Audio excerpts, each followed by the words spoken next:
Okay, good evening everybody, welcome to the DCC meeting. For the benefit of members of the public watching or participating in this meeting, I would like to explain who everyone is. My name is Councillor Tony Durrant and I am the chair of this committee. To my right are the councillors who will be making decisions on the applications on this evening's agenda. To my immediate right and left are officers who will be presenting the applications and providing advice to the committee. The Development Control Committee is a regulatory committee and not a political meeting. The committee will be considering the published papers and examining the evidence brought before us tonight and will make decisions based on planning reasons. We are guided by national and planning policy guidance.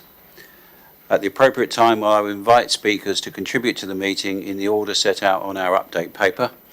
May I ask all speakers, including visiting members, to speak clearly and to keep points made on the application to material reasons only. No further dialogue between members of the committee and speakers will be permitted once questioning is finished. All speakers will be reminded of their permitted speaking time and will be advised when they have 1 minute remaining. May I ask all committee members to avoid repetition and to keep any comments on each planning application to a maximum of 4 minutes. And when you are asking questions, can I please ask you to ask the question first, and if any context or preamble is required, it's after the question has been asked. Thank you. This evening we have 6 applications and 2 tree matters to discuss. The anticipated finishing time is 9 o'clock. I understand that planning can be emotive, and I ask that everyone remains polite and professional throughout this meeting. Before we go to item 1, during the application session, or the beginning of the application session, you will see a number of councillors leaving the room. These are councillors who cannot contribute to that particular application for a number of reasons. So you will see us getting up and down and moving around. So bear with us. Okay. Apologies for absence and substitutions. We actually have a full house, which is really good to see. Declarations of interest from anybody? No? Okay. Urgent matters. There are no urgent matters that I've been advised of. So the minutes of the September 10th meeting, is everybody okay with them? It's only a matter of accuracy. Could show of hands. Everybody okay? Right, okay, thank you. That's done. The minutes from the 24th will be held on the next, will be reviewed on the next DCC. Right, we get to the meat of the day, which is the applications for permission. As I say, a number of councillors will be getting up and down and moving in and out. For the first 2 items, I have to leave the room, and the Vice Chair, Councillor Freeman, will take over and chair those first 2 items. Those councillors who need to leave for item 1, if we could go now.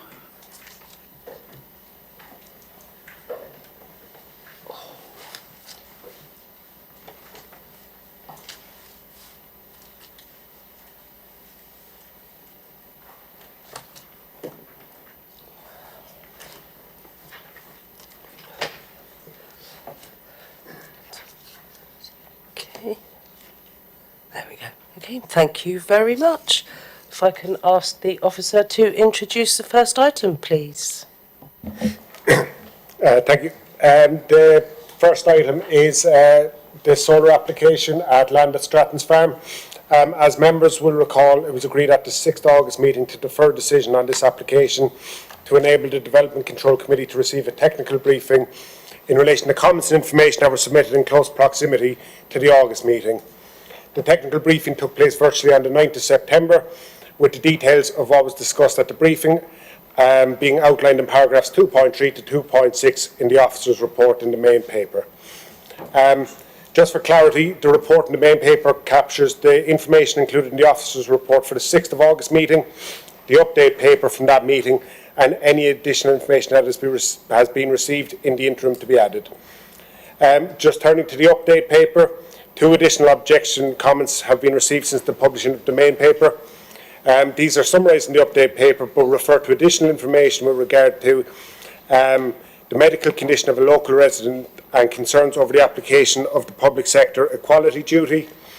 Officers have clarified in the update paper that the reporting in the main paper of the lack of medical evidence provided was not intended to be a requirement for this to be provided or questioning the validity of the representation. This is just to be transparent of not having been reviewed at that point. The main report of paragraphs 9.2 to 9.4 confirmed in any event that the assessment from the information provided would amount to a protected characteristic and that the public sector equality duty has been applied in the main report with full consideration of the impacts of the proposed development.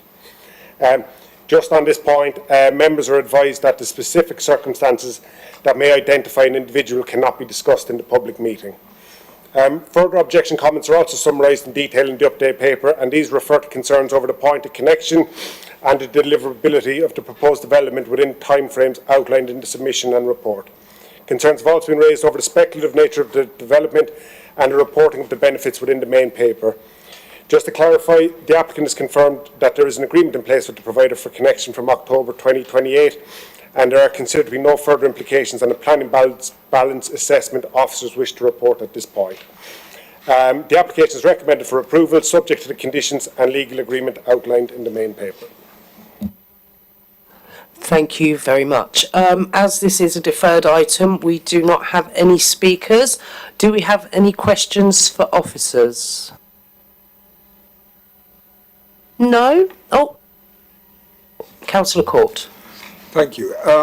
Firstly, to say thank you to the officers for all the work that's been involved in bringing this together, and it's been much appreciated.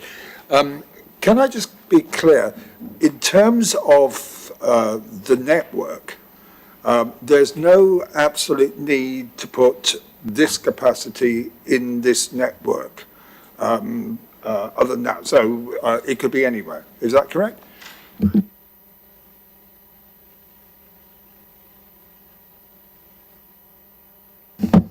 I think the answer is probably no specifically. I think it's just the proposal that's come before us and therefore has to be determined as the application for reasons identified by the applicant in terms of a place where they can develop. Thank you, that's understood.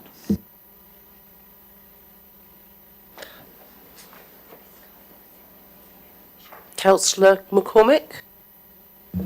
So my understanding is there was confusion at the last meeting about whether this was to be connected to the national grid. The submission that caused the consternation and confusion was saying that it was not needed to go to the national grid. Can I just get some clarification? This is not being connected to the national grid. It is on the distribution network, which is a local sub-regional network and not actually the national grid.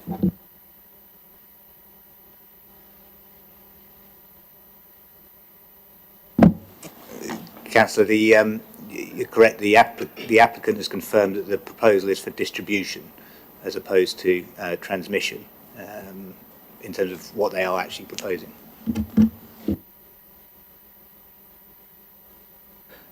Councillor Court. Regards the cabling which is proposed to connect to the King's Clear substation, although there isn't much on the applicant's ground, around 1.1 kilometres of this will be required to follow the line of the highway down to the King's Clear substation. Is that correct? Yes, approximately, yes. Do we have any comments from highways in terms of how long this is going to take or what implications it would be? Yes, the local highway authority have reviewed the application and they've noted in relation to the construction period of that it would fall outside of the scope for planning. Thank you.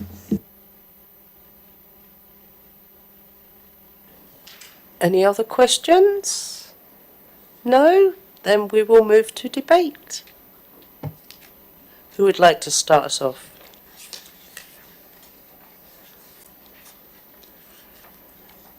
Anybody?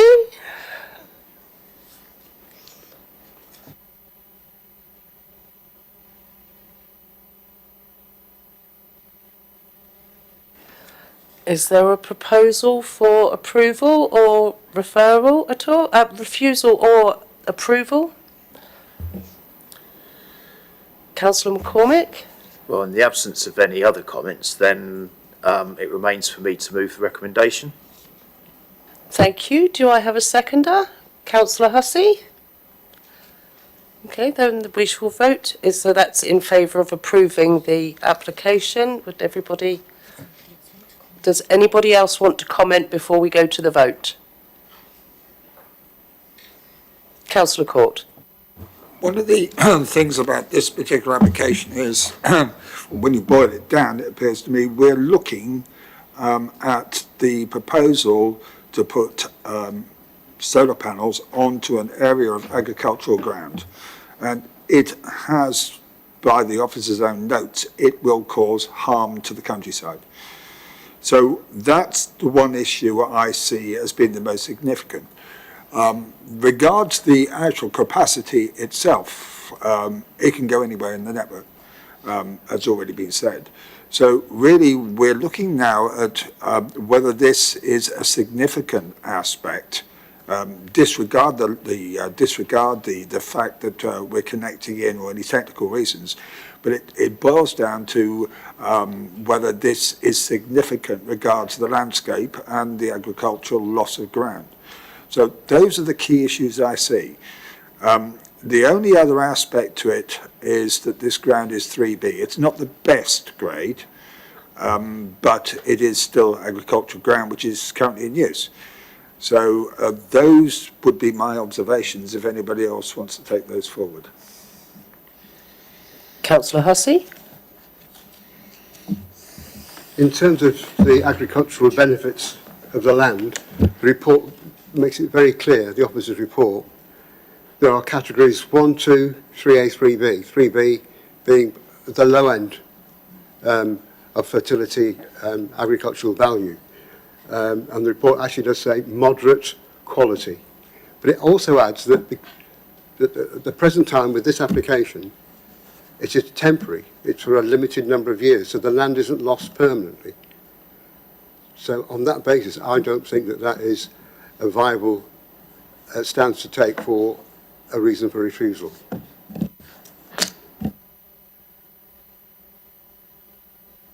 Would anybody else like to comment? Councillor Jones?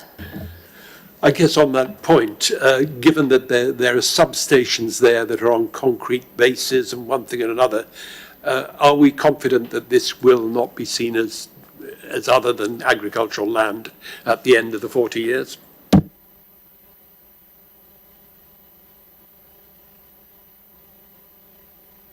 Oh, unfortunately, we are in debate, so we can't ask questions of officers, but does anybody else want to come in on that one? Councillor Court.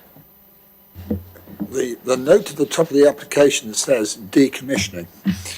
So it is clear that the application is for installation and for decommissioning at the end of the 40-year period. So I'm assuming from that if they were, 40 years is probably the end of the solar panels, to be honest. So that's where it would go. So it is on that basis temporary. But whether 40 years is significant to farming or not is another matter. I have no idea. Thank you. Thank you. Anybody else wish to comment? No, well, we have a motion for approval proposed by Councillor McCormick and was seconded by Councillor Hussey. So we will move to a vote now. Everyone in favour of approval?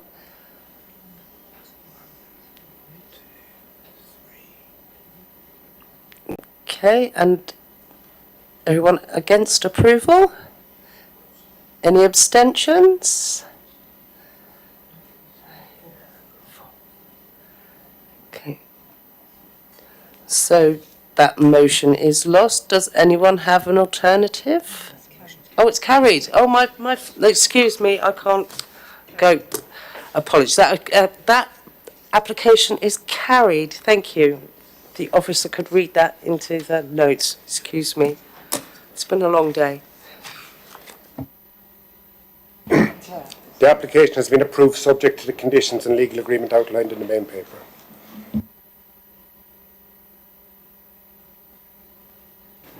Thank you very much. So I think we have another round of musical chairs before we can listen to the second item.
Thank you very much. Well, if we're all sitting comfortably, I shall ask the officer to introduce the item, please. Thank you.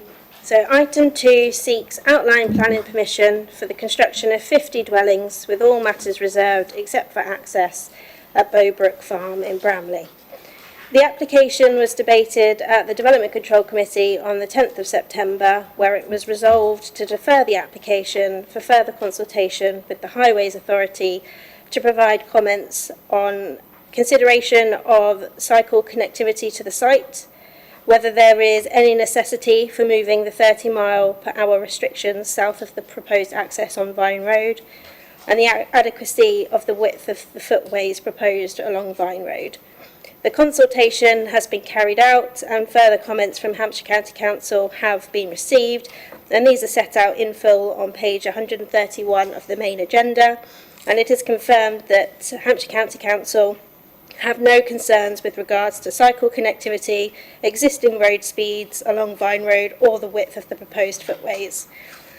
By way of update, officers are aware that the applicant has circulated a development briefing document to the members of the Development Control Committee, which seeks to summarise the development proposals. Since the September Development Control Committee, the applicant has also stated that they would be willing to explore options for pedestrian connectivity to the north of the site, as that was something that was raised during the debate. So in response to that, an additional informative is therefore recommended, which has been captured in the new report before you tonight. A further comment from the Bramley Parish Council has also been received, which is set out on the update paper. The application is recommended for approval, subject to a legal agreement and the conditions listed from page 135 to 146 of the main agenda. Thank you. Thank you very much again. As this was a deferred item, we have no speakers. So do we have any questions for officers? Councillor Court? Thank you, Chair. Regards section 7.2, minimum width of 3 metres is typically required. The comment at the bottom there says the provision of a 3 metre shared footway and cycleway would require the carriageway width to be reduced to a width which would not allow two-way traffic flows, which is unlikely to be acceptable. Who makes that judgment?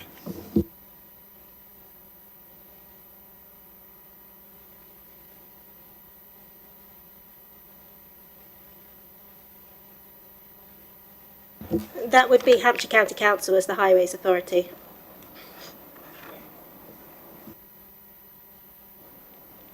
Do you have a Sorry, when? supplement? Is it significant here? I'm saying, are we expecting an answer from them? Is this a pending reply or what?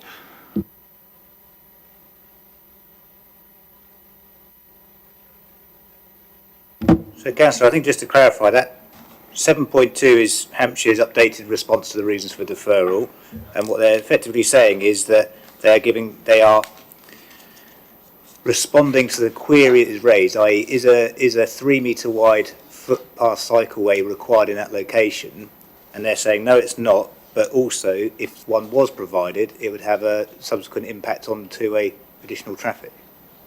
So they're saying there's two factors here. One, it's not required, and the fact that it would obviously have a subsequent impact on the highway. Councillor Jones? Yes, I can't recall from the viewing, I don't know whether you can help me on this. Is this section of the road lit? I mean, it is 30 miles an hour, but is it lit? And also, what is the design of the build-out? Will that have reflectors, or is it lit? There are no street lights along that section of Vine Road. We do have some photographs on the visualiser along Vine Road that will just illustrate that point. With regards to the build out, the information that we've got in front of us, the Highways Improvement Works Plan is it's on page 157 of the main agenda, but further details are secured through condition as recommended by Hampshire County Council, and they would also be secured through the legal agreement. So any works that are carried out would also be expected to meet Hampshire County Council standards. So whilst we don't know exactly what it looked like now, that it is controlled, that we would see further details of that. Councillor Hussey? Just a brief question. The comments here are from Hampshire Highways about cycle access. Normally speaking, there's a separate section within highways that does risk assessment. Do we know whether a risk assessment was done on this?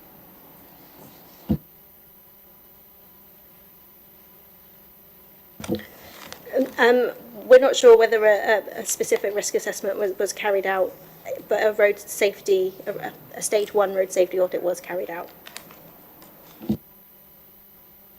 Councillor Grassi? While we were viewing this particular, the road, and large agricultural vehicle came in the direction and it dropped down the brow of the hill, but it's absolutely enormous.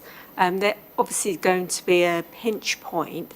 Has anyone got any idea how wide this agricultural vehicle is, and is it a frequent, does this happen frequently? So the application was accompanied by a series of road traffic surveys, which monitored the traffic along Vine Road. In addition to that, a series of swept path analysis and tracking diagrams were also provided, which accompanied the transport assessment. So in consultation with the Highways Authority, they've reviewed all of that information and considered that the proposed width of the carriageway would be acceptable and not result in any adverse highway impacts. Any other questions? No? Then we shall move to debate, please. Councillor Miller? Thank you, Chair. This is going to sound a bit like repeating some of what we said at the first hearing of this application, and it goes back to Hampshire Highways again. I think some of us on this committee have been here a long time, and I have lost personally a lot of faith in what Hampshire Highways say on these various reports. You've just been asked a question. We have to assume that they've carried out risk assessments or whatever else. We never have anybody from Hampshire Highways here represented. We just get bland words on a piece of paper.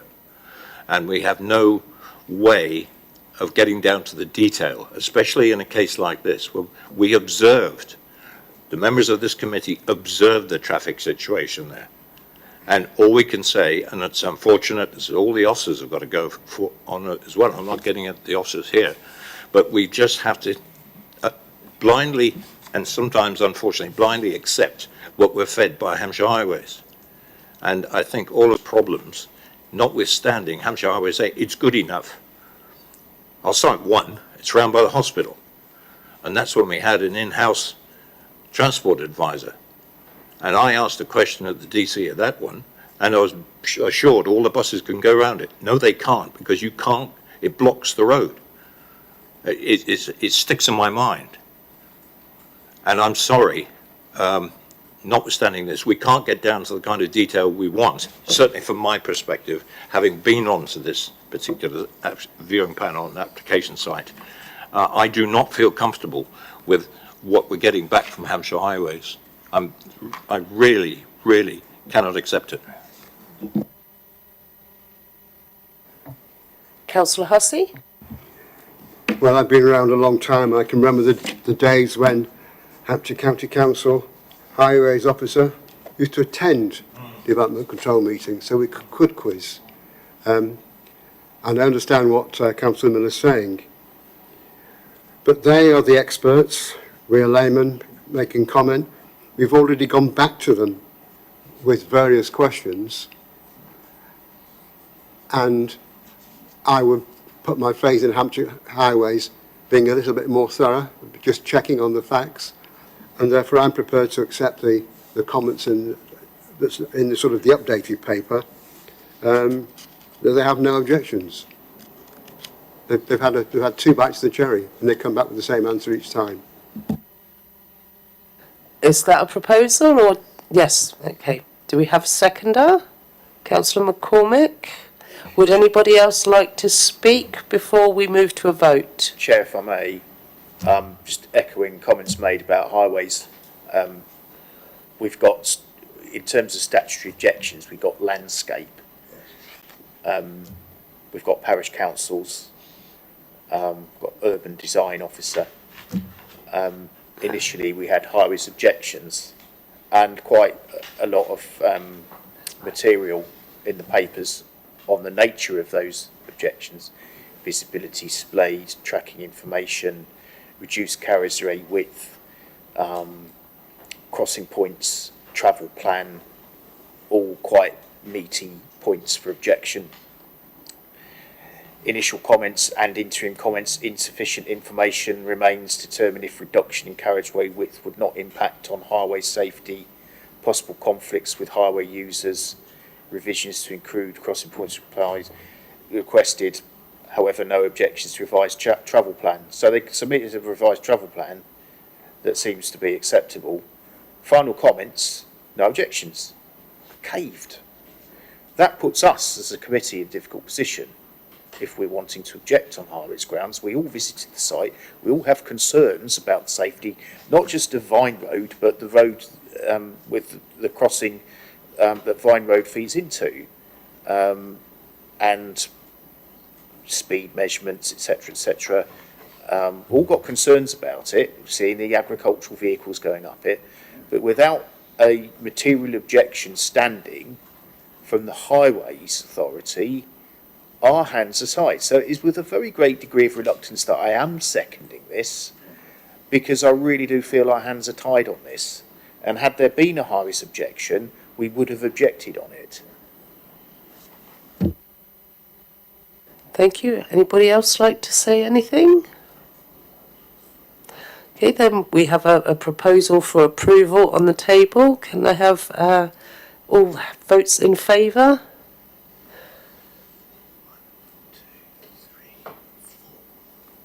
Thank you. Any against? 2. Any abstentions? Just 1. Yeah. Okay, that motion is carried. Thank you very much. Please bear with us while we have yet another round of music. Oh, can we have the officer to confirm the decision, please? So just to confirm, that application has been approved, subject to a legal agreement and the conditions listed within the main papers. Thank you. Thank you. Again, as I was saying, if we can just bear with us while we have yet another round of musical chairs, and you'll get your chair back. Thank you. Thanks for the help.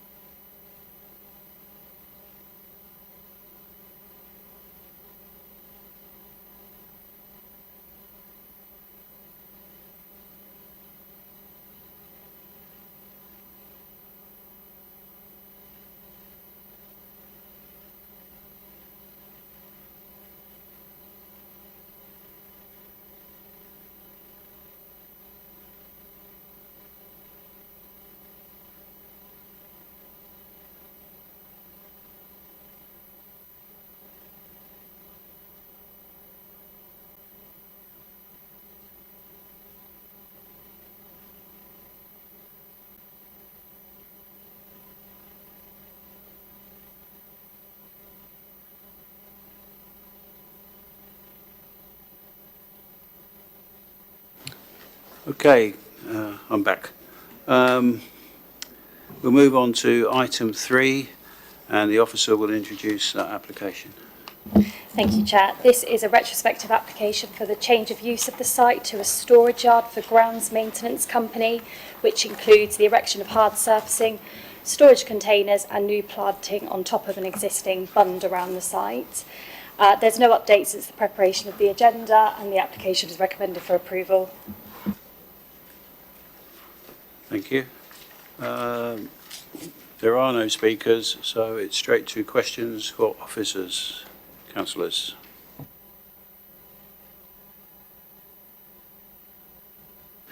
Thank you. Well, we will then move to debate. Anybody? Councillor Miller, Councillor Freeman. Yep. Thank you, Chair. Looking at this one, I have no real problem with this. I can't see any reason why we should do anything else but move the officer's recommendation. Councillor Freeman. Thank you. I'm inclined to agree with Councillor Miller, and I think this actually, if we agree this, we can condition it. The neighbours have had issues with them burning substances, and we can actually condition that so that they can't do that anymore. So I think this actually be improvement on the current situation. So I'd be happy to second the motion for approval. Thank you. Anyone else wish to speak? No, we will go to vote then. All those supporting the motion to approve?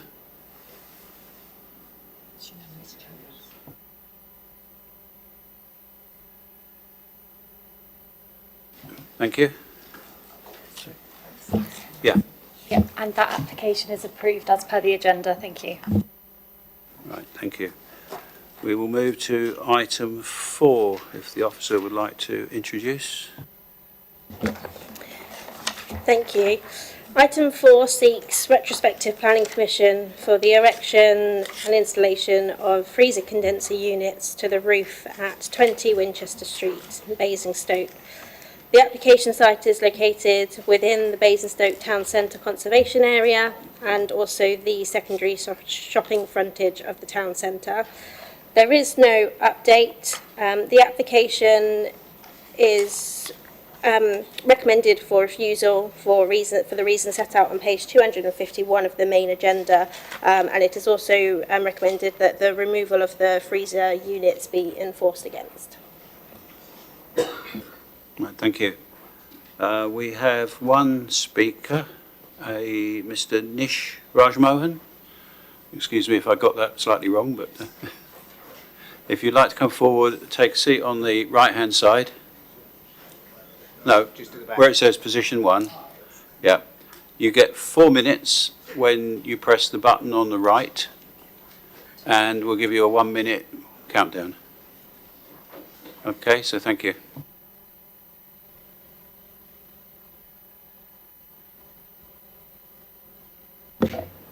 Okay. Hi. Thank you for the time. So my name is Nish, and I'm the owner of Honey and Ghee, which is that shop. In terms of the units that's on top of our premises, we've tried our best to keep it out of sight for any passerbyers or away from noise pollution in terms of anyone who's living nearby. With regards to our shop, it's such a fundamental shift that will make if we were to be rejected for this erection, just purely because we have fishmongers, butchers, chilled produce, fresh produce, freezer products, everything that a supermarket would have. And without that, we can not physically function as a business. And in terms of health and safety, to do with fishmongers and butchers, temperature controls and all the restrictions we have to adhere to, without this, there's no way we can function as a business. And on top of that, in terms of what's around the vicinity, as a quick search on the planning portal, we can see number 19 to 23 also got granted permission to have condenser units erected on top of their property. Number 33, Winchester Church Street had it. Number 3, London Street had it. It's all to do with the fundamental needs of their own business and away from a direct eyesight. So I was hoping that this erection also fits their criteria as to it's not something to embellish our business, it's actually a fundamental need for our business. Without this, we can't function at all. Yeah, thank you very much. If you could stay there. Questions from members, please. Councillor Miller. Yeah. Good evening. And just one very quick question. Did you take advantage of speaking to the planning officers at a pre-application meeting in the council about the detail of what you were proposing? Honestly, I hired a planning agent to help me with this. Obviously, I don't know what I'm doing. Unfortunately, I was hoped that they would have done all of this. And it turns out I hired the wrong people because instead of them helping me today, they went on holiday. I can't, it's genuinely, I'm in a place that I don't even know what's the right thing to say or wrong thing to say right now. That's as honest as I can get with this, sorry. Councillor Court. Just to follow up on the question raised by my colleague, do you believe there's any problem providing this information that's been requested by the officers? I don't know what problems as such, but I know it's been recommended for reviews, but I'm struggling to see why that would be when the similar situations has been approved in properties right nearby us. Okay, thank you. Anybody else supplementary questions? No? Okay. If you'd like to take your seat.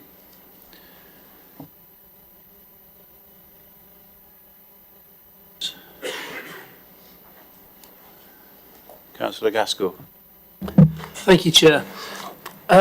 When I've read through these notes, I'm a little bit confused because we're obviously part of the planning committee, and I see this as more building control or building regulations.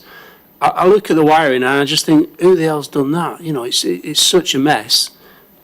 Surely there should be somebody who enforces, because we make decisions here, for example, the solar farm, but we're not involved in how the solar farm's built or what materials they're using. How do we control that?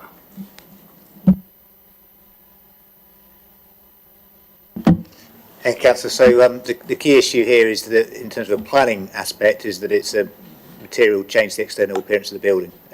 So that's the reason why it comes before planning. And effectively, the two main considerations here are the visual impact of it in terms of the sort of conservation area, and then the second one is the absence of noise survey information.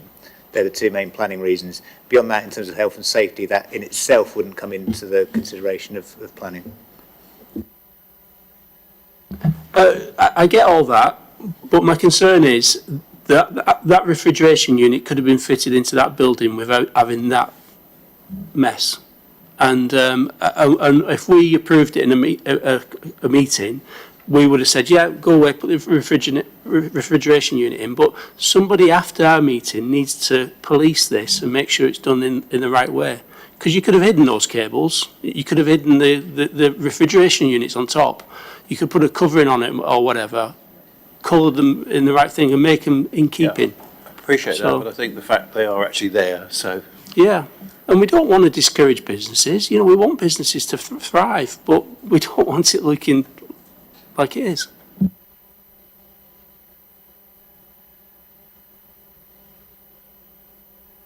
Councillor Freeman. Thank you. It would appear that the applicant has been perhaps badly advised. Is there any way we could defer this so that he could go get away and come back to you and get some proper advice, or do we have to deal with it tonight? Because it seems to me if he's talking to a planning consultant and they've let him down, surely there may be a little leeway there so that we could enable these people to carry on with their business while getting proper advice? I don't think I understand the question. I don't think it would be a reason for deferral. I think you do need to consider the application as submitted. Obviously, if the recommendation was carried to refuse and enforce, there's a time period for that enforcement. in addition to that, further advice could then be taken on an alternative application which could come in the interim. So further advice could be taken from another planning consultant or from the local authority in the interim to try and see if there's an alternative. But in terms of, I think you do need to consider the application as submitted and reported. Okay, thank you. Okay, thank you. Anyone else? Okay, we will move to debate. Councillor Batt. Thank you, Chair. Well, I mean, I have a lot of sympathy with what Councillor Gaskell says and Councillor Freeman, but we have a situation here where the building has already been affected by the works carried out. And that's what we're here to decide. And from my point of view, from what I've read in the report, seen on the slides, I have no compunction but to move the office of recommendation for correcting, shall we say, what's happened here. Anyone else wish to say something? Councillor Miller? Well, for one thing, I'll second that proposal, Chair. And yes, there's an important consideration here, that the fact we're in the conservation area, and I think it doesn't take too much in the way of judgment to say that that is a scar in the landscape as far as that is concerned. There is probably another solution that would satisfy the conditions of the conservation area, but in this case, I second the proposal, officer's recommendation. Thank you. Councillor Hussey. Just one observation, that the drawing submitted with the planning application, they seem to portray an image which is not as bad as the photograph, because there's no indication of any trunking or cabling in the plans that have been submitted, even though it's retrospective. And that cabling, well, it's a monstrosity. I just can't believe the lack of professionalism with the people who've done the construction as well. So,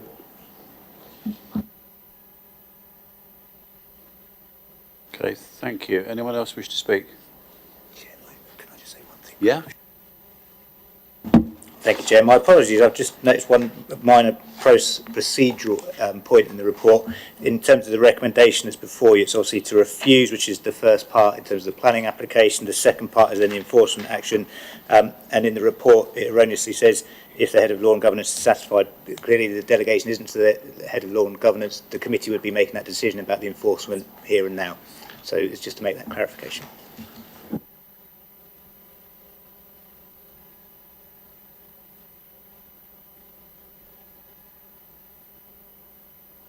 Right.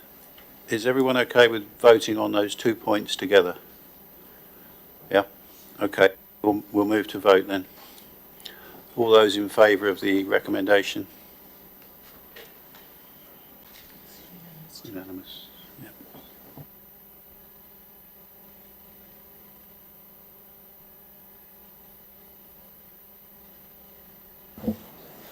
Thank you. So that application is refused for the reasons are set out in the main agenda, and it's also been decided to take enforcement action to require the removal of the freezer units. Thank you.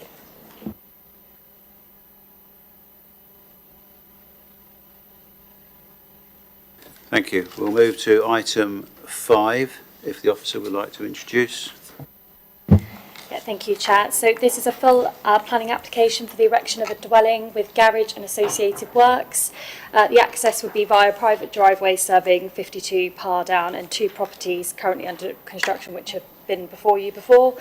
There's no updates since the preparation of the agenda, and the application is recommended for approval. Thank you.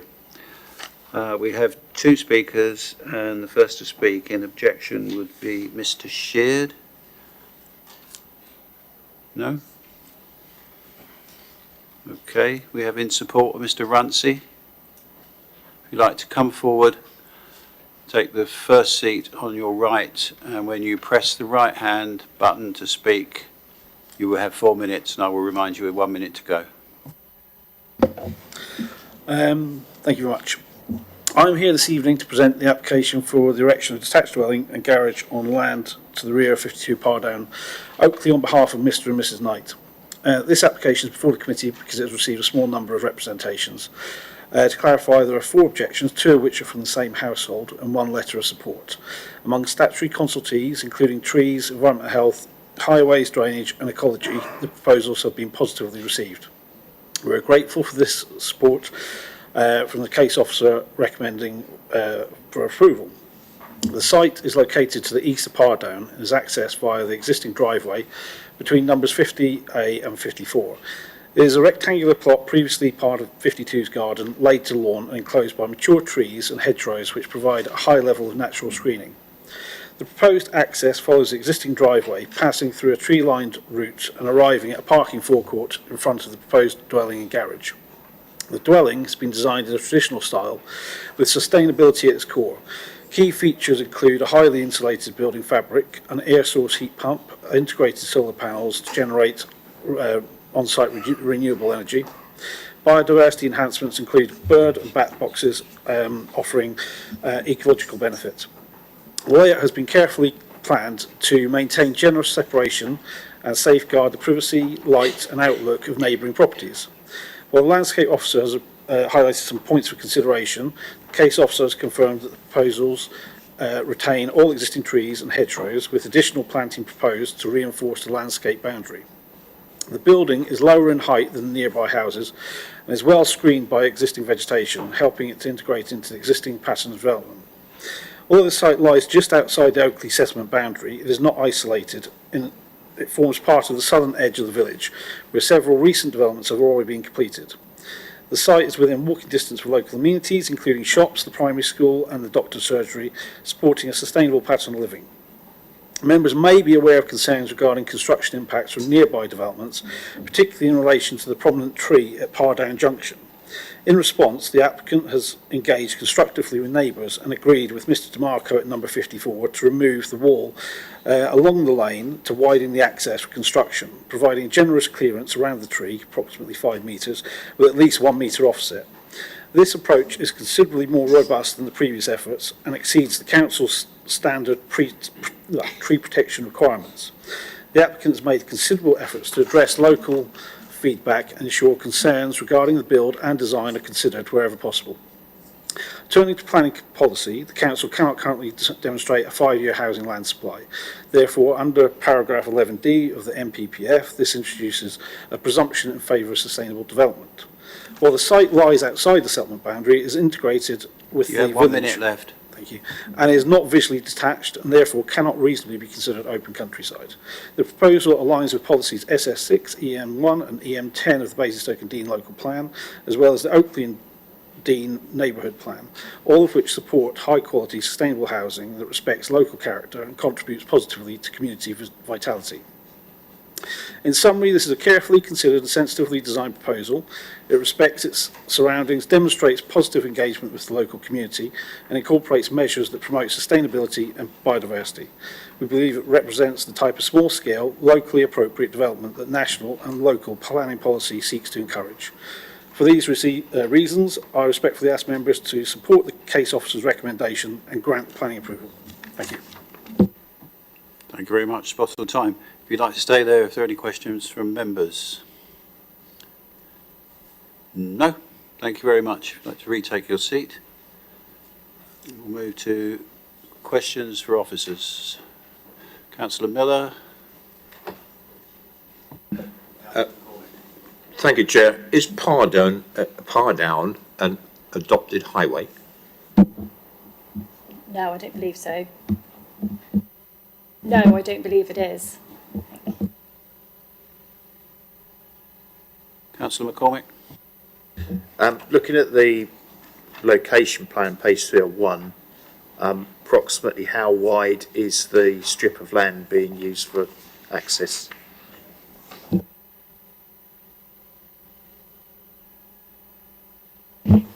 Yeah, so as you would enter the site coming down into its 3.5 metres between there and the tree, you can't really see it, but just hashed in red is the wall that Mr Runcie was talking about. That was put in after the 2 dwellings was approved, but that is 2.4 metres, but that leads to a dead end that way, so it would be the 3.5 metre way that traffic would be entering and exiting. Do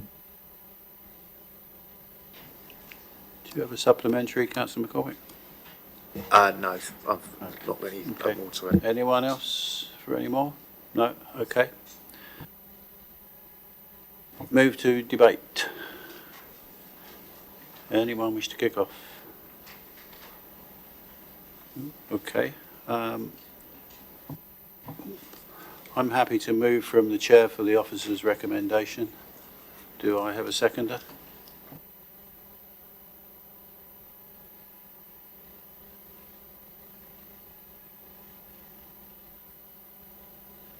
Thank you very much. Thank you. Thank you, and that application is approved as per the report. Thank you. Thank you. We move to item 6, which the officer will introduce. Thank you, Chair. So item 6 seeks planning permission for the erection of a single-storey rear extension with associated fenestration at Hurstwood 2A Andover Road in Oakley. A previous application for a single-storey rear extension was refused by the Development Control Committee in May 2025. Notably, the previous application included the removal of 5 metres of hedgerow along the eastern boundary to facilitate the development that was proposed in that application. And it was considered that this would result in adverse impacts to the visual amenity of the area and users of the adjacent public right-of-way. This current application seeks to overcome the previous reason for refusal. The proposed extension is a reduced scheme compared to the previous, and it is noted that the hedgerow is to be maintained. Since the previous application was refused, just want to advise the committee that an application seeking prior notification for a single-storey rear extension under permitted development has been approved. And the drawings for the previously refused scheme, along with the scheme that's confirmed to fall within permitted development rights, are contained within the visualiser for you to consider. And the scheme under permitted development rights is considered to be a realistic fallback position. The application is recommended for approval, subject to the conditions listed on pages 320 to 321 of the main agenda. Thank you. Thank you. We have a number of people wishing to speak. We have Parish Stroke Town Council, Nicola Beer. If you'd like to come forward, take the first seat on your right. When you press the right-hand button, you will have 4 minutes to speak, and I will remind you at 1 minute. Good evening. I'm here speaking on behalf of the Council's Planning Committee, as they were unable to attend tonight. Firstly, it is noticed that the applicant has already been granted approval on the 3rd of September for a smaller 3-bed version of the application being reviewed this evening.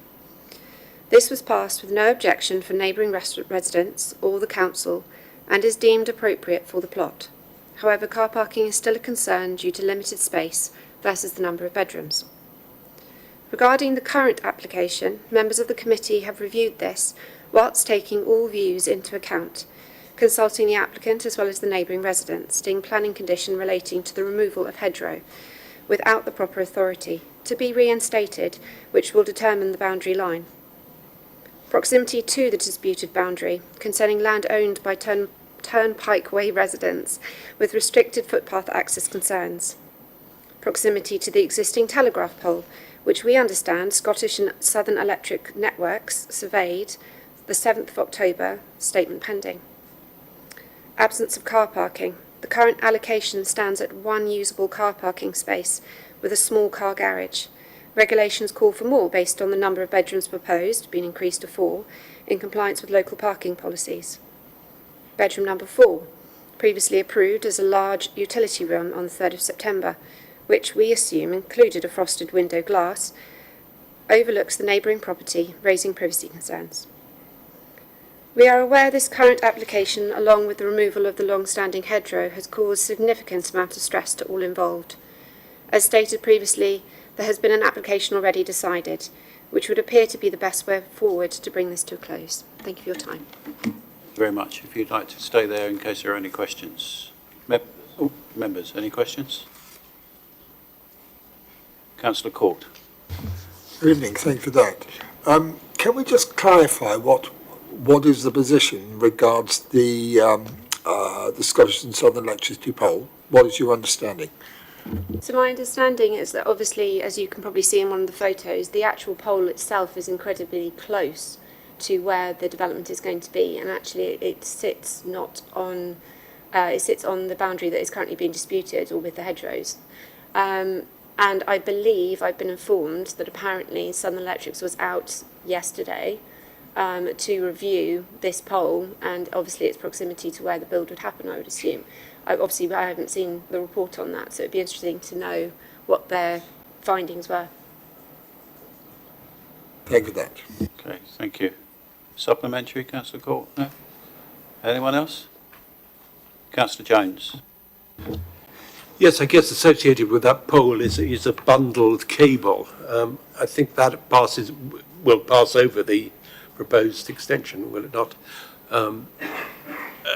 Did we get any indication from the visit yesterday of what was the plan for that bundled cable? I have absolutely no visibility at all. I mean, obviously those cables connect to other neighbouring houses as well. So it's, you know, you can obviously build up to a certain distance, but I think the current proposed goes almost right up to it. So I think there is a limit. Thank you. Supplementary, Councillor Jones? No one else? Okay. Thank you. If you'd like to turn off the red light and return to your seat. No, one more. No, you can keep your Presley goes. Thank you. No. Thank you very much. Appreciate that. Thank you. Okay, we will move to questions for officers. We have, sorry. Oh, sorry. Apologies. There's some more speakers. Do apologise. We've got Vicky Lambert. Yeah. We have Vicky Lambert to speak in objection. Scary. Thank you. If you'd like to press the right-hand button, you'll have 4 minutes, and I'll remind you with 1 minute to go.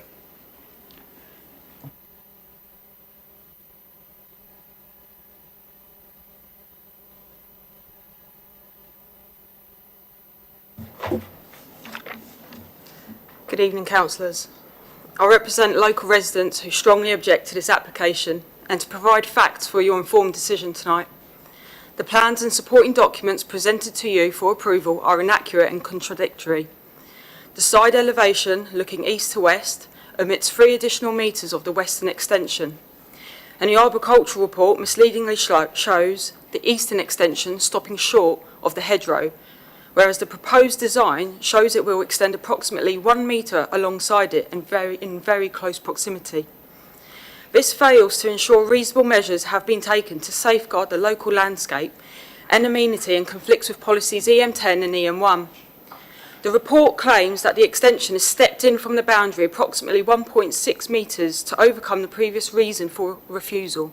However, the extension would only be 40 centimetres from the live electricity pole, which is embedded in the boundary hedge. The officer claims the hedge and pole won't be impacted, but then the pole may need to be moved. Well, which is it? We contacted SSEN, who confirmed in an email, and I quote, "No building can be erected within 1 metre of our assets if it's a low voltage pole. We will have to maintain this pole, and any foundation could compromise the stability of our equipment. Can you imagine the danger an unstable electricity pole would cause to people on the public right-of-way footpath or the neighbouring residents? The consequences could be fatal, and so the proposal fails to meet the policy requirement for high quality and safe design. This was shared with planning, but the officer's report only references the maintenance issue, saying it's not a material concern, and does not even mention how building so close could compromise the stability of the pole and highway safety. Why? To comply with National Health and Safety GS6 guidance required by law, the pole must be moved. However, moving it will destroy more hedgerow, violating condition 2 that protects both the hedge and neighbouring privacy. This completely contradicts the officer's conclusion that the hedge and amenity won't be affected. In essence, this is a rerun of the application refused by this committee in May, rejected due to hedgerow loss in the very same location. The applicant has an active enforcement case for unlawfully removing 20 metres of mature hedgerow in 23, and in 3 subsequent applications has made no attempt to reinstate this to comply with condition 2. This pattern raises serious concerns that this current proposal will result in further hedge removal under the guise of development, with no intention to restore it. On parking, the officer's recommendation is not justified, is inconsistent with previous decisions and undermines public trust and confidence. It ignores the requirements of policy CN9, EM10, the parking SPD and the national framework, point 112. The application provides inadequate parking for 4-bedroom home in a rural location where there's high car ownership. The site is on a narrow shared private driveway leading to Andover Road, a 40-mile-per-hour B road with no roadside parking. The nearest on-street parking is on Turnpike Way, an already congested cul-de-sac, and creates significant highway safety concerns and risks unmanaged overspill parking. However, there is a reasonable alternative. A GPDE extension recently approved has public support from neighbours, is well away from the hedge and pole and provides a modern living space without breaching policies or planning conditions or threatening public safety, and such a fallback is a material consideration here. Your decision tonight impacts a community who are already suffering from ongoing harm and do not want further damage caused to the local amenity and street scene. Finally, no planning permission should ever disregard public safety, and we respectfully urge you to refuse this application in favour of the safer alternative. Thank you. Thank you. Spot on. Thank you very much. Questions from members? No? No questions. Thank you very much for your input. If you'd like to retake your seat. Thank you. Move to questions for office.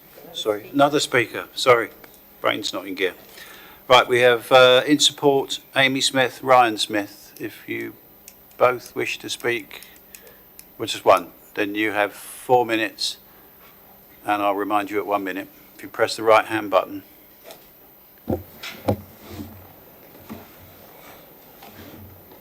Good evening. We'd like to extend our sincere thanks to both the planning and enforcement teams for their continued support and guidance throughout this process. Following the previously declined application, we have taken all feedback and public comments into careful consideration. The revised proposal has been specifically designed to ensure that all works remain clearly within the boundaries of our property. As shown in the submitted plans, the proposed single-storey extension projects from the existing structure into our garden space, entirely within our land. The hedgerow, which has been a central point of contention in public comments, has been addressed in the design. As confirmed by the planning team, it's not relevant to this application as the revised building mitigates any concerns related to this. I remain open to finding a solution with the enforcement team and anyone who wishes to discuss the matter with me. My initial actions were taken solely for the safety and amenity of my family, as per provided pictorial evidence of the state of the hedge. And as noted in the report, this should not influence the consideration of the revised application. To accommodate the feedback received, I have commissioned revised designs at additional expense, which has also resulted in delays, pushing the building to less favourable months, particularly given the deteriorating condition of our existing conservatory. The extension has been stepped away from the boundary hedge, and the tree survey impact assessment that accompanies the application states that there will be no effect or removal of the hedge. Concerns regarding material deliveries can be covered under an approval condition if necessary. And in summary, this revised application reflects our commitment to creating a safe, modern and secure living space for our family. The redesign clearly aligns with the requirements set out by the Council and Planning Authority, and we respectfully request that this be considered on its merits. Thank you. Thank you. If you'd like to remain there for questions. Questions? Councillor Gaskell. Thank you, Chair. So we've had a number of concerns. I'll go through them. one was the parking issue. So could you just describe that? I'll go through all the concerns first. So the parking issues, how do you park your cars and how many cars do you expect to park? The telegraph pole, have you been in touch with the electricity company to see if you get that moved? And how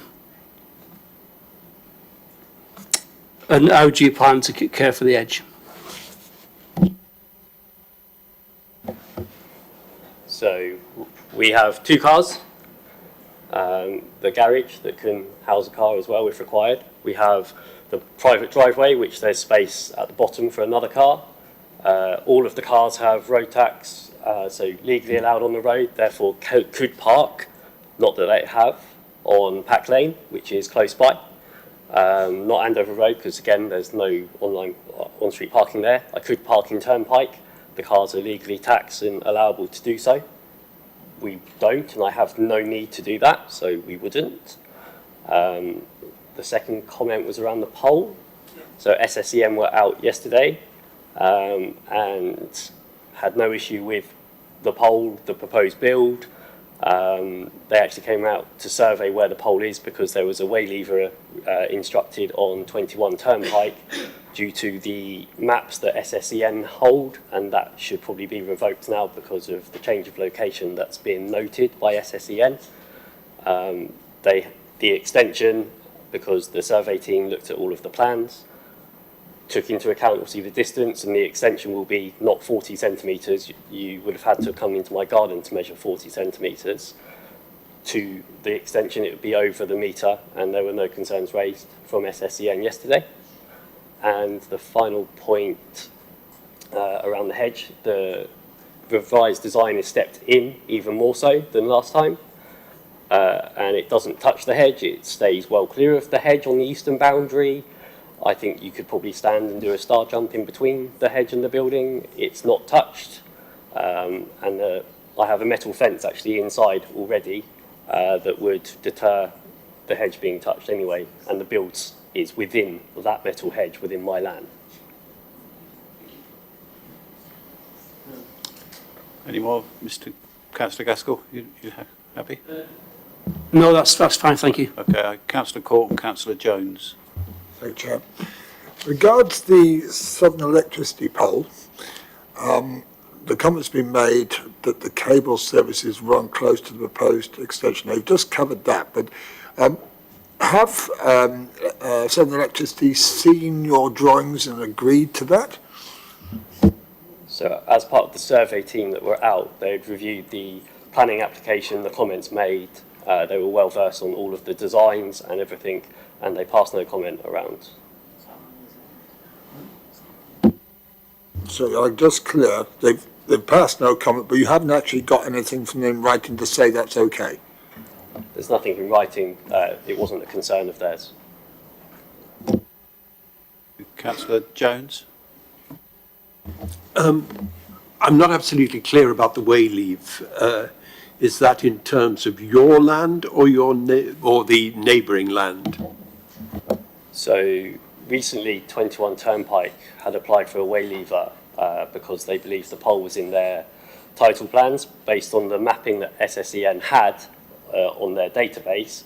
It probably indicated that, but the redesign of the location from the survey team actually places the pole in a different location to where they have it mapped currently. That was only done yesterday, so Turnpike may not be aware of this. Supplementary? Yes, so the pole is moving in what direction? So to date, the pole will not be moved. There is no requirement for the pole to be moved. Thank you. Thank you. Councillor Freeman? Thank you, Chair. Considering you already have an approved permitted developments application that your neighbours are happy with, can you explain why you feel the need to have this different application come forward at this time?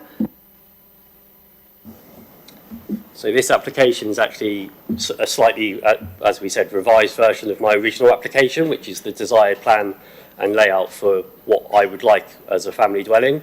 There's still 70 metres of garden space. It doesn't encroach into anyone else. it's all out the back and there's a rear extension. Based on the refusal from the committee last time, the approved permitted one was done as a backup, and it's nice that the local community or Turnpike have agreed all of it, but again it's a fallback. The desired one was the first one, but we've redesigned that based on the comments and the comments of the committee at the previous one in May to reduce that size. So I guess the one here tonight in question is a happy medium between both the permitted approved and the one that was denied, all falling within the boundaries, the restrictions that were, and the comments made. Thank you. Any more? Any more? No? Okay, thank you very much. If you'd like to retake your seat. Now we can move to questions for officers. Oh, Councillor Bound. Yep, there you go. Thank you, Chair. Paragraph 8.18. This conveniently gets around the enforcement action that's being taken on the refusal of the hedge. How long has that enforcement action been going on? Because it was history when we did the viewing panel visit, and it's still going on. Okay, it's not connected to this application, but it was very obvious when we were there that it did have an impact. It might be separated as far as the officers are concerned between this application and another one with a different number and a different case, blah, blah, blah. But it did impact us when we were on site. So we did consider it as part of this whole gambit of this series of planning applications. So could I ask, how long has the study of this enforcement been going on? You'll have to forgive me, I don't know the exact date that the enforcement case was opened, but I know that the enforcement case was live at the time that this application was brought to the Development Control Committee in May, so it's continued to be investigated since then. But just to clarify, with regards to the previous application, the only elements that were for consideration in the previous application was the additional 5 metres that was to be removed to facilitate the extension at that time, not what had already retrospectively been removed. That is the subject of the enforcement case. Supplementary. The reason I bring this up, and just to reinforce the point, is that the impact of the removal of that hedge was one of the biggest objections that was coming from the neighbours, the impact it had on local as amenity. Do you know if there's going to be a resolution to this in the near future? Because it's been long enough, quite frankly, as from my perception of this. Councillor, I understand the reason for asking the question. It's not something that we can discuss in the committee meeting this evening. I think the key issue is that there's no more hedgerow proposed to be removed as part of this application before you. So that is the only basis on which you can consider this application this evening.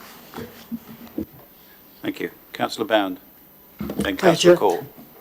I'm sort of mystified about this pole that takes these, presumably, electricity cables, and how sort of relevant it is actually to this application. Could the application fall on the position of a pole on land that you don't know who it seems to belong to, other than the pole belongs to SSE?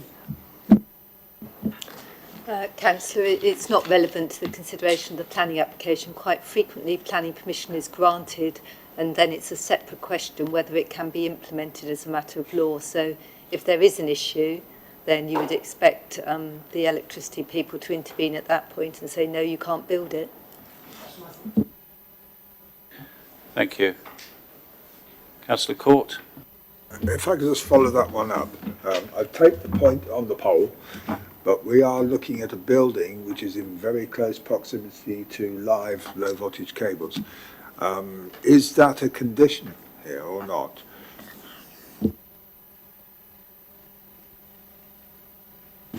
I think for the same reason, it wouldn't be something you can condition. You can only condition something that's necessary for planning reasons. The only aspect I could consider that you could do is put an informative on about if permission was granted, the applicant engaging with Southern Electric further, which it sounds like they've done already, and I'm just informed that actually it's on there already, informative number 8. Drawing the applicant's attention to that point, but it's only an informative because it sits outside the planning process.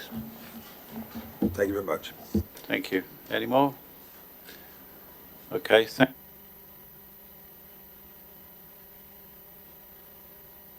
we can move to debate. No one? Okay. Happy to move from the chair then. Yep, I'm happy to move for the officer's recommendation. Do I have a seconder?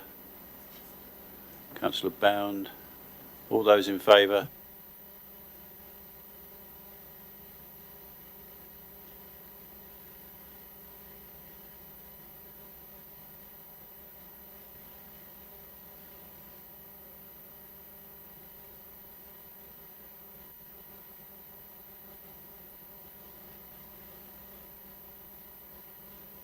Sorry, abstentions?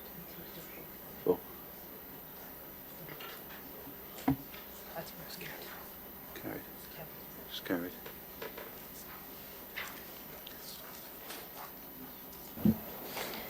So just to confirm, that application has been approved subject to the conditions listed within the main agenda. Thank you.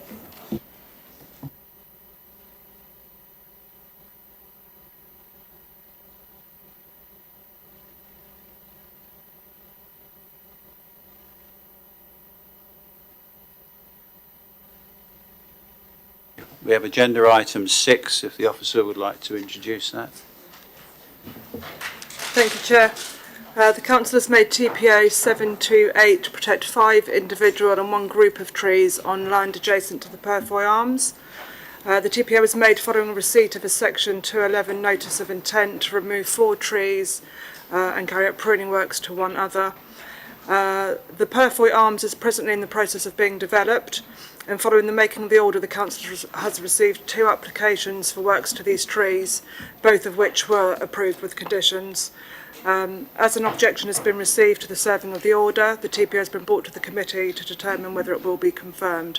The officer's recommendation is that the order be confirmed. Thank you. Thank you. We have one speaker, Luke Finch, if you'd like to come forward. If you'd like to take the first seat on the right, once you press the right-hand button, you will have 4 minutes, and I will give you a reminder at 1 minute. Good evening, thank you. I speak as the owner of the Purfoy Arms undertaking the renovation and the owner of the field surrounding the Purfoy Arms and the neighbour of the owner of the new house in which some of these trees are situated. I don't object to all the TPOs. I think the ancient yew in front of the pub is a fine tree and worth making sure we look after correctly. Same with the oak and the sycamore in the pub garden. What I do think is overreach here is including some very scrappy self-seeded cherries in a TPO and also a yew bush in a private garden that is not visible from the village and borders my field. I'll address those 2 clumps of trees in turn. The cherry trees are self-seeded in some scrubland. The response to my written objection states that these trees provide a visual contribution to the village. I think that is in itself subjective. I find them pretty unattractive trees. As someone investing a lot of money to make the pub garden an attractive place to be, I wouldn't want to sit there looking at some scrubby cherry trees. I don't think that's what TPOs are for and designed to do, and I think that's a very subjective inclusion of some cherry trees. The yew, which is G1 on the TPO, is predominantly in the garden of our neighbour at New Cottage, Mary Meekins. She was not actually informed of the original TPO, she tells me, and didn't have a chance to object. They're not visible from the village. So again, the public amenity value of this yew bush seems a stretch to my mind. I particularly don't want a TPO on that yew because I will graze livestock in the field. That yew overhangs the field heavily. I don't want to spend the next 30 years of my life submitting requests to the tree officer to lop a branch off a TPO on a tree like that, where it is and what it is doing. So I'm in favour of some of these TPOs, but I do object to having T3, T2 and G1 included in these as permanent TPOs. Sorry, if you'd like to stay there, if there's any questions from members? Councillor Bound, Councillor Jones. Could you repeat the letter and the number? I couldn't hear, I'm sorry. Oh yeah, so T2 and T3 are the two cherry tree, self-seeded scrappy cherry trees. And then it is G1, which is it's a sort of overgrown yew bush in our neighbour's garden, which overhangs my field. Thank you. That was the same question from me. Okay. Your microphone, please. Councillor. Thank you. Councillor Court. Just to clarify, the reason for removal of the yew is because of the grazing of animals and the toxicity of the berries. Just to be clear, we're not asking to remove the yew, and my neighbour's got, no one wants to do that. What I want to be able to do is to lop yew branches off without having to go through all the paperwork for the next 30 years, and I'm sure you do too. I don't want to go through that paperwork. So it just feels an unnecessary TPO on a bush overhanging a field. Okay, any more? Councillor Gaskell. So is any of this affecting what you're going to do to the pub, the actual building works? No, so we have applied through all the proper channels to crown lift the ancient yew in front of the pub, and that has been done. That was actually, the yew was being damaged by scraping on the roof of the pub, so that's now been lifted. There's a old fir, an old overgrown Christmas tree that's kind of on its last legs. We are removing that. That's again gone through all the proper channels. We've never actually done anything that we haven't applied to do. That's another point here. I mean, all these trees are in a conservation area, so to fell any of them, we need to go through anyway. It's just the TPO is an additional layer of bureaucracy that feels completely unnecessary and unwarranted on trees of this crappy calibre. Thank you. Anyone else? Councillor Jones. Yeah, in the case of T3, that's pretty close to the extension of the residential block, isn't it? Is that tree and its roots viable? Are we protecting a tree that might have already been damaged? Is that T3? Did you say? It's not so close. I mean, it will. It's just an old knackered cherry. So it's frankly, it won't be damaged. It just, we're not asking to cut it down. And if we do cut it down, we'll have to go through the channels. It's just to not be able to do anything to that tree without applications feels over the top. Okay, thank you. Well, yeah, I haven't visited the site for probably 5 months now. Well, I hope you will next year when the pub reopens. I'm assuming that the tree was healthy through the summer, so it hasn't been damaged already. No. Thank you. Thank you very much. No more questions. Thank you. Okay. There's no one else, was there? No. Questions for officers? Councillor Miller.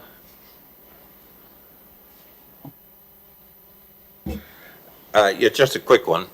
I think I've asked this in other contexts with TPOs. that what the applicant has said, well, not the applicant, the owner has said about the trimming of the yew tree, if a TPO is put on it, does he have to go through this rigmarole of, in case it's lobbing, it's coming over his property? Because in normal circumstances, you can actually lop the branches that go over the boundary as long as you put the branches back to the ownership of the tree.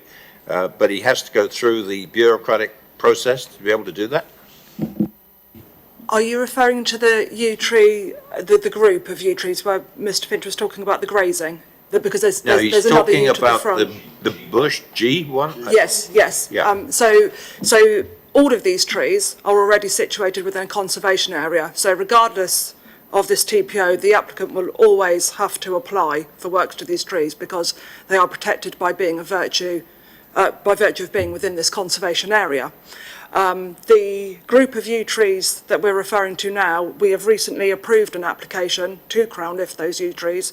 But I'd like to add as well that yews are very, very slow growing trees. The last application made to lift those yew trees was in 2016. So that's quite a significant amount of time in terms of applications to keep that clearance. So yes, I mean, there are things called rolling consents. So an applicant can apply for a certain clearance and maintain that over a period of years. So there is always that option. But given how long the last application that we approved there was in 2016 and the latest one was this year, that's quite a significant amount of time between applications for those works. Supplementary, please. Maybe I'm getting confused now. He was referring to a yew bush that was on another property overhanging his his fence line. Are we talking about the same one? Yes. Oh, we are. Okay, thank you. Councillor Jones? Yeah, I guess I've got about 20 yews in my gardens, mostly part of hedge, but I guess you could say 2 of them are not unlike this. My experience is if you do cut them, and it sounds as though some cutting is proposed at the moment, then they come back quite rapidly. You appear to be saying they came back slowly. That's not my experience. That would depend on the condition of the tree. I mean, all trees have stress responses and they can generate epicormic growth and such like on the stem. Yew trees, generally speaking, are extremely slow growing. This tree is located in a neighbouring property, in the rear garden of a neighbouring property. So in terms of crown lifting, if there was going to be a stress response, you would see that epicormic growth probably generate from the stem or those branches, but the point being is that those branches should be high enough not to cause any issues with grazing. Thank you. Councillor Bound. Yes, sorry. I'm just trying to clarify my own mind. These trees are already in a conservation area, so they have some protection. That's correct. So the reason this preservation order was served was because we received a Section 211 notification. So when trees of a certain size are located within a conservation area, if somebody wishes to fell them or carry out works, they have to submit what we call a notice of intent, which is an S211. The council's only method of refusing that notice is to serve a TPO. There is no alternative. We can't impose conditions or anything else. We have to either serve an order or raise no objection. So the case officer who received that application raised an objection to that, hence why the order was served. Previously to that, there had been quite extensive tree removal in the years leading up to that application as well. That we had raised no objection to because those trees were diseased. They were diseased ash. Thank you. Any more? Okay, we will move to debate.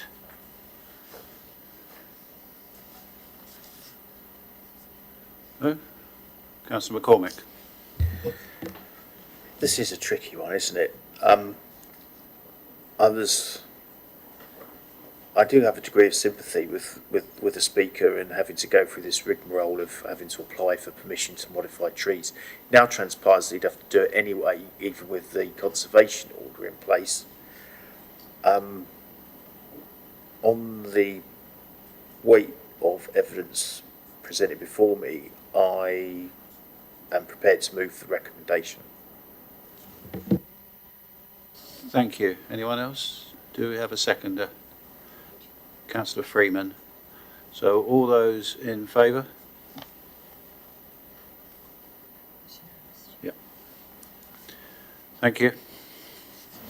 The TPO is confirmed without modifications in accordance with the main report. Thank you. Okay, we move to item 7, another TPO matter. If the officer would like to introduce. Thank you, Chair. This item relates to the confirmation of a TPO 729, which served to protect a mature oak tree located in the front garden of 77 Reading Road, Chinham. The Council received 2 separate requests from members of public expressing concern that the tree may be at risk of damage or removal. As an objection has been submitted by the property owner in response to the TPO, as such, the matter is brought to the committee for determining whether the TPO will be confirmed. The officer's recommendation is that the TPO be confirmed. Thank you. Thank you. We have one speaker, John Thorpe. If you'd like to come forward, first seat on your right-hand side, press the right-hand button. You will have 4 minutes, and I'll remind you of 1 minute to go. Thank you.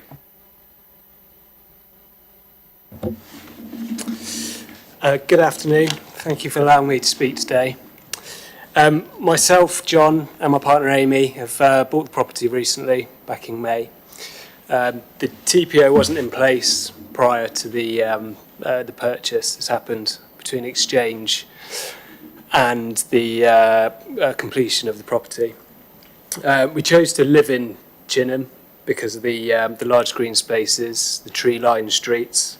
That's exactly what drew us to this property. The outdoor space and mature trees were the key reasons why we bought this home. We've always seen the oak as part of the charm and cared for it accordingly. We are private homeowners, we're not developers, we're not builders. We understand why some of the neighbours prior to this would have considered the tree a threat. It's a large plot of land, and you can imagine they were concerned that a builder was going to come along, take the tree down and try and develop something further on it. And that's not our intention in any way. We've always seen it as part of the property and part of its character. We haven't got any plans, we haven't got any evidence suggesting that we're a threat to the property at all. There are multiple large oaks and large trees along Reading Road, along this stretch and the next stretch. A lot of them don't have TPOs on the trees. Its approach seems inconsistent, and it seems detrimental to the property itself as far as the effect of having a TPO on there. We already maintain the tree responsibly. We will keep on doing so. We'd welcome speaking to the council's arborist if we need to do any work. But we feel a TPO makes routine safety work like trimming low and hazardous branches slow and bureaucratic. A collaborative and advisory approach achieves the same effect without the necessary red tape. While we understand that the property value isn't a formal planning factor, what matters is a practical risk and fairness. Circumstances can change, for example, illness, financial hardship, or the need to move quickly. In those cases, a TPO could make it hard for us to act promptly on essential tree work, slow down the sale if buyers are cautious about restrictions, and deter other potential buyers. The purpose of a TPO should be to protect the tree from deliberate harm, not create extra difficulty for responsible residents who already value and maintain them. We'd ask the committee not to confirm this TPO, given there's no threat from ourselves. The inconsistency along Reading Road. 1 minute. Yeah, that's about it. Thanks. Thank you. you'd like to turn off the mic and stay there for a second.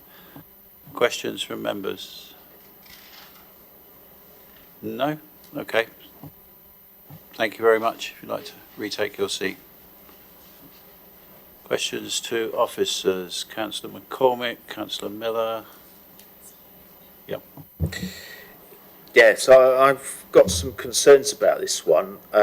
Mentions made, page 347, section 2.2, branches currently touching a cable. And one of the pictures we show, I mean, that picture shows quite a relatively high canopy, but the other picture shown the other way might have been taken at a different time. To me, shows almost like a different tree, really. It's got quite an extensive canopy extending out into the Reading Road and quite low hanging. I would like to know if there is something that happens like it's touching the cable and we need to have some emergency work done, or if it's, you know, the canopy is so low on the highway it's causing obstruction, can necessary remediation works be taken place, or is all work on this tree covered under this TPO? Thank you, Councillor. So under existing legislation for the statutory undertaker like utility company or highway, they can conduct tree works for the emergency or for safety. They don't really need to submit an application to the council to prune a tree because of the safety. So, yeah. Thank you. Anyone else? No? Sorry, did I miss you? Paul? I do apologise. Thank you, Chair. Paragraph 1.2 of the report, page 346. TPO requests, and we've got two references there, were received on 28th of April 2025 following concerns that the subject tree was under threat of damage or removal. Who made that threat? Yeah, as the existing owner said, when they bought the property, there's no TPO, but the property was on the market from the estate agent and saying it's a development opportunity. So that I think the neighbor sees the ad from the estate agent and thinks that because the property is on the market and there will be a chance to have a development. Or, yeah. Yeah. Sorry, could you say that again, please? Yeah, because the neighbor saw the advertisement from the estate agent saying that there is a development opportunity. So that they think that there may be a chance that someone will remove the tree. So this was a possible maybe? Yep. And that's why TPO's been put on it? That's what I'm hearing. When we put in on, when we serve a TPO, threat is one of the reasons or one of the factors. We also consider the visual amenity and also the positive contribution to the local character. Councillor, the agent marketed the property as a development opportunity, which is, I think, what prompted those two TPO requests to us, which we have to consider, obviously, in line with our policy. Yeah, I'm still not getting clarity on this, Chair. Who made the TPO request? The neighbours. Two neighbours. Yeah. Ah, okay, thank you. Two neighbours made TPO requests. Thank you. Any more questions? Okay, we will move to debate. Councillor McCormick. Oh, I'm happy to move it on the understanding that if emergency or safety work needs doing, it can be done. Yeah, there's something that sticks in my mind about section 1.2, that somebody might decide to remove it as some kind of development opportunity, and I guess that's the reasons why the neighbours have requested a TPO be put in place. So on that basis, I'm happy to move the recommendation. Thank you. Do you have a seconder? Councillor Miller. Yeah, thank you, Chair. I will second it. It's in my ward. I know the tree very well. I know that road very well. And I suffer from a TPO on a tree directly behind my house. It's about as big as that. And they do need to be protected. I was just trying to make a point of, I was a little concerned about where a threat came from. We use that word in documents. I think we need to be have a bit more clarity about what it means. But yes, I'll second the officer's recommendation for the TPO. Councillor Hussey, did you have your hand up? You're going to second it? Okay. If there's no more, we will move to vote. All those in favour of the officer's recommendation? Looks unanimous. Yep. The TPO is confirmed with the modification in accordance with the main report. Thank you.